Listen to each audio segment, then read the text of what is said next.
Hello viewers, welcome back to my channel Legal Decipher. In the previous video we had completed chapter 6 of the Indian Evidence Act of 1872. If you have not seen that video you can go and check it. The link is in the description below. In today's video we are going to cover chapter 7 of the Indian Evidence Act. We'll go through the chapter and try to understand the substance therein. So if you are new here, please like and subscribe to my channel to get the video notifications. So let's get started.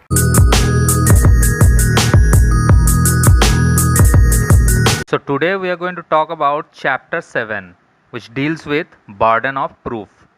Now this is the first chapter that comes under part 3, that is production and effect of evidence. So till now we have understood what evidence is. Now we will understand how evidence is produced and what will be its effect. Under this part, the first chapter, that is chapter 7, deals with burden of proof. Now what is burden of proof? To understand it simply, burden of proof means the obligation of a person to prove a particular fact or evidence before the court. So whenever a person intends that the court believes his evidence, then it is the obligation of that person to prove such evidence.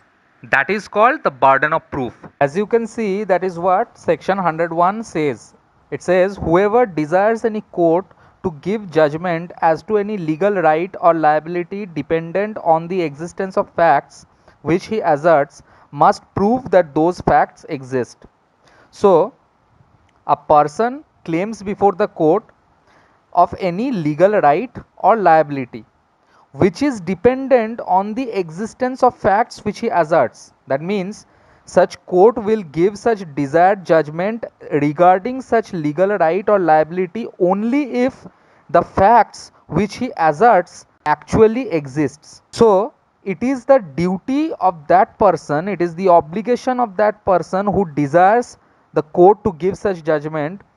He must prove that those facts, the existence of which will determine whether such court will give such judgment or not. He will have to prove that those facts exist. That person who desires has to prove that yes, such facts exist. When a person is bound to prove the existence of any fact, it is said that the burden of proof lies on that person. So it is his burden, his liability to prove, and that is why it is called the burden of proof.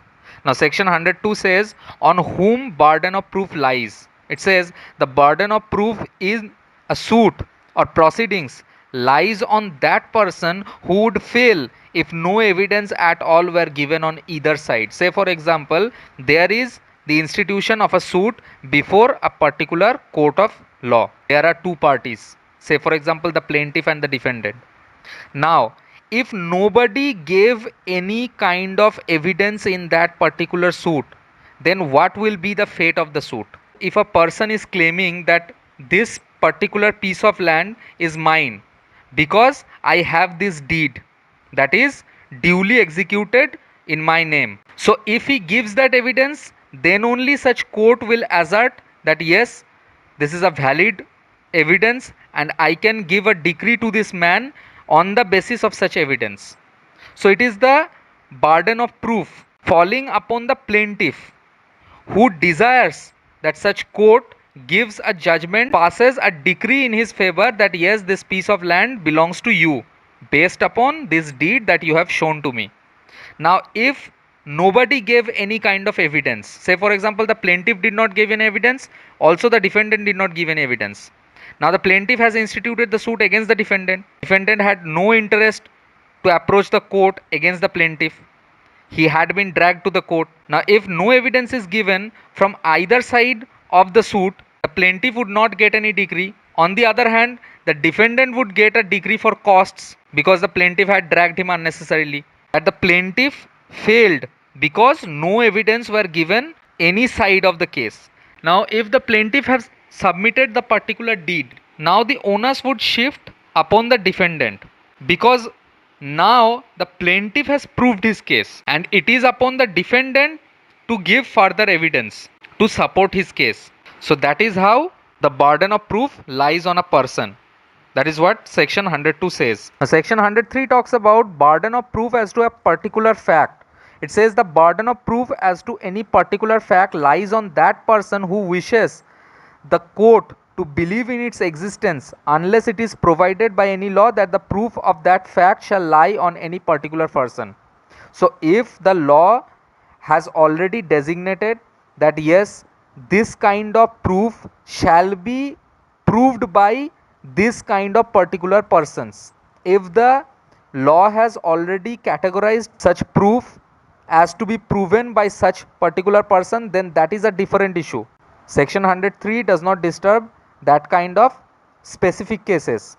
But if there is no such guidance provided by any law, then the burden of proof regarding any particular fact will lie upon that person who wishes that the court believes the existence of such fact. So if I want that the court believes my statement that yes, this piece of land belongs to me, then the burden of proof will be upon me to make the court believe by proving any particular fact. Also, the same thing happens in case of the admissibility of an evidence. Section 104 says burden of proving fact to be proved to make evidence admissible. It says the burden of proving any fact necessary to be proved in order to enable any person to give evidence of any other fact is on the person who wishes to give such evidence. So for example, if I want to prove that a particular piece of land belongs to me, then I will have to give evidence of a particular deed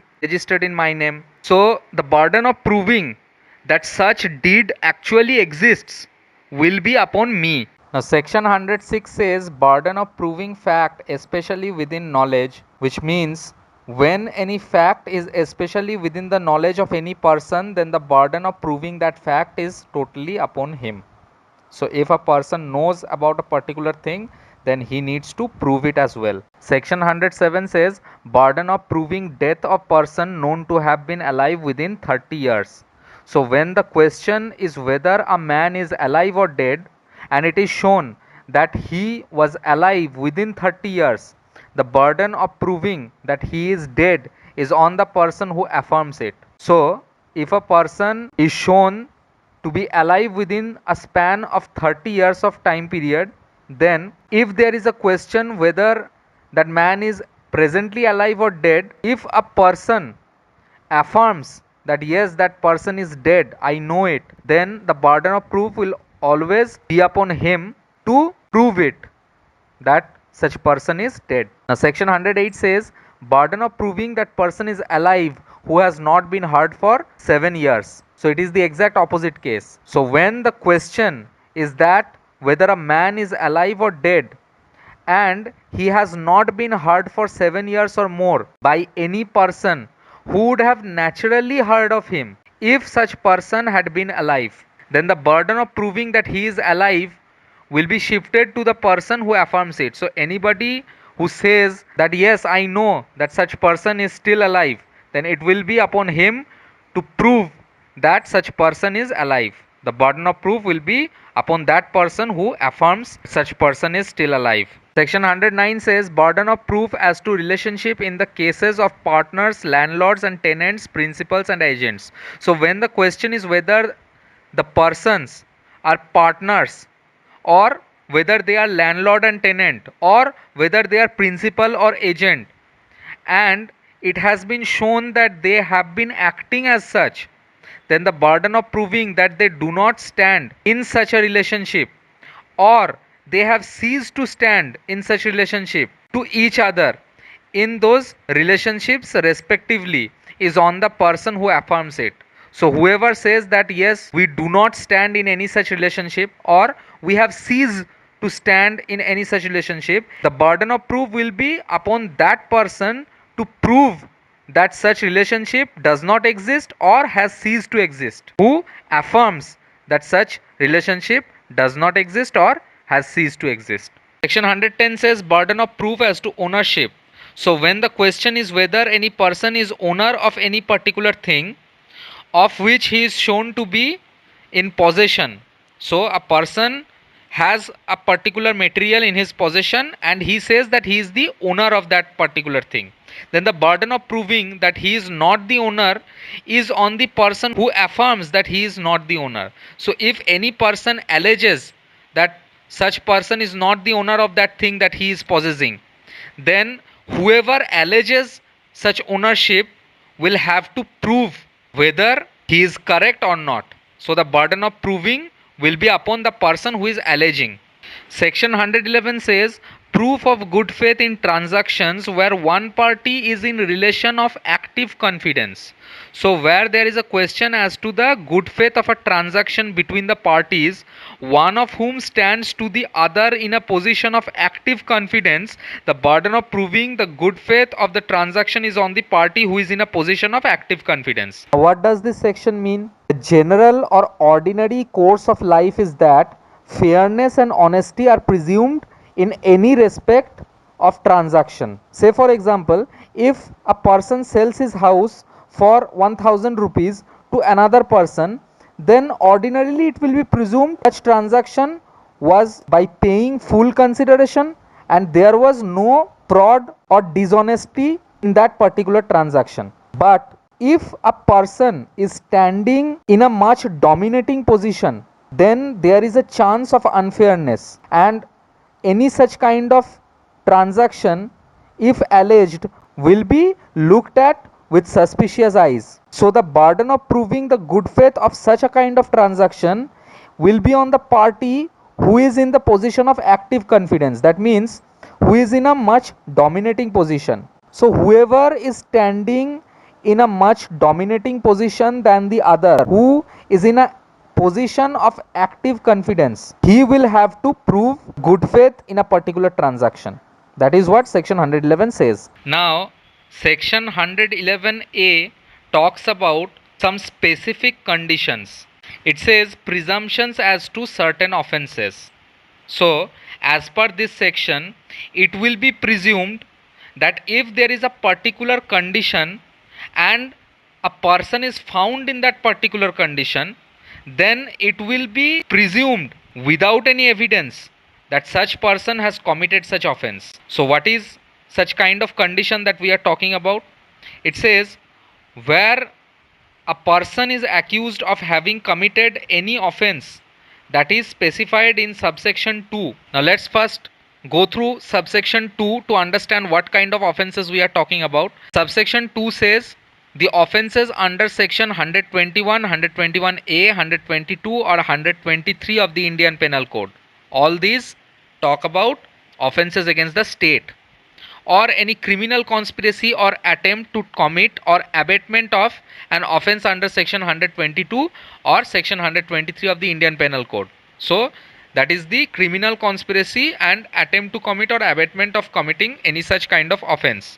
Subsection 1 says in any area declared to be a disturbed area under any particular enactment, or where provisions for suppression of disorder and restoration and maintenance of public order has been in effect, or any area in which there has been over a period of more than 1 month extensive disturbance of the public peace, and it is shown that such person had been at a place in such area and at a time when firearms or explosives were used at or used from that place to attack or resist the members of any armed forces or any forces that were in charge of maintaining the public order, and they were acting in the discharge of their duties, then if such person has been found from such place, then it will be presumed, unless the contrary is shown, that such person had committed such offense.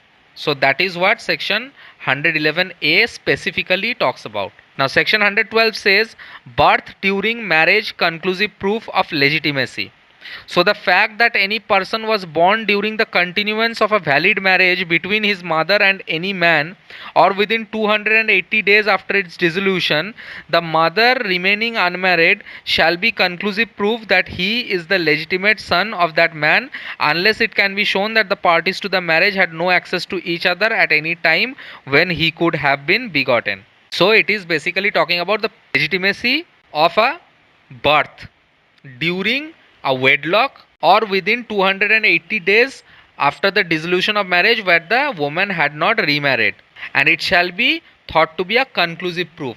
That means the legitimacy will be thought to be conclusive proof unless it is shown parties had no access to each other during the time in which the woman got pregnant. However, presently DNA test prevails over presumption of conclusiveness of proof under section 112 because section 112 of the Evidence Act was enacted at a time when the modern scientific advancement and DNA test were not even in contemplation of the legislature. The result of DNA test is said to be scientifically accurate. Although section 112 raises a presumption of conclusive proof on satisfaction of the conditions enumerated therein, but the same is rebutable. The presumption may afford legitimate means of arriving at an affirmative legal conclusion. The distinction between a legal fiction and the presumption of a fact must be understood. Legal fiction assumes existence of a fact which may not really exist. However, presumption of a fact depends on satisfaction of certain circumstances. Those circumstances logically would lead to the fact sought to be presumed. And section 112 of the Evidence Act does not create a legal fiction but provides for presumption. And because of that, when there is a conflict between a conclusive proof envisaged under law and a proof based on scientific advancement accepted by the world community to be correct, the latter must prevail over the former. Now, section 113 is not important, so we will skip it and move to section 113A, which says presumption as to abatement of suicide by a married woman. So, when the question is whether the commission of a suicide by a woman had been abated by her husband or any relative of her husband, and it is shown that she had committed suicide within a period of 7 years from the date of her marriage, and that her husband or such relative of her husband had subjected her to cruelty, the court may presume, having regard to all other circumstances of the case, that such suicide had been abated by her husband or by her relatives of her husband. So, basically, what section 113A says is that when there are other circumstantial evidence and the woman has died within 7 years from the date of her marriage, and there are evidences to show that she had been subjected to cruelty by her husband and her in-laws, then in that case it will be presumed that such suicide of such woman had been abated by her husband and her in-laws. Now, explanation says for the purposes of this section, cruelty shall have the same meaning that it has in section 498A of the Indian Penal Code. And section 113B talks about presumption as to dowry death. It says when the question is whether a person had committed the dowry death of a woman and it is shown that soon before her death such woman had been subjected by such person to cruelty or harassment for or in connection with any demand for dowry, the court shall presume that such person had caused the dowry death. So that is what section 113B says. If a woman has died and just before her death she had been subjected to any cruelty for the demand of any dowry and that has been shown by circumstantial evidences, then the court shall presume that such person has caused the dowry death of his wife. Explanation says for the purposes of this section, dowry death shall have the same meaning as it is having in section 304B in the Indian Penal Code. Section 114 says court may presume existence of certain facts. It says the court may presume the existence of any fact which it thinks likely to have happened, regard being had to the common course of natural events, human conduct, and public and private business in their relation to the facts of the particular case. So, the court may presume the existence of certain facts regarding any natural event, any human conduct, any public or private business, and their relation to the facts of the particular case. And section 114A talks about presumption as to absence of consent in certain prosecution for rape. So, in all of these cases that are mentioned here, where sexual intercourse by the accused is proved, and the question is whether it was without the consent of the woman alleged to have been raped, and such woman states in her evidence before the court that she did not consent, the court shall presume that she did not consent. So, if the woman says that she did not give any consent and the fact that is in question is whether she gave any consent or not, the mere words of the victim that she did not give any consent would be enough for the court to presume that she did not give any consent. Now explanation says in this section, sexual intercourse shall mean any of that acts that are mentioned in clauses A to D of section 375 of the Indian Penal Code. So that's all in this video. If you like my videos, then don't forget to smash the like button and subscribe to my channel. Thank you so much for watching this video.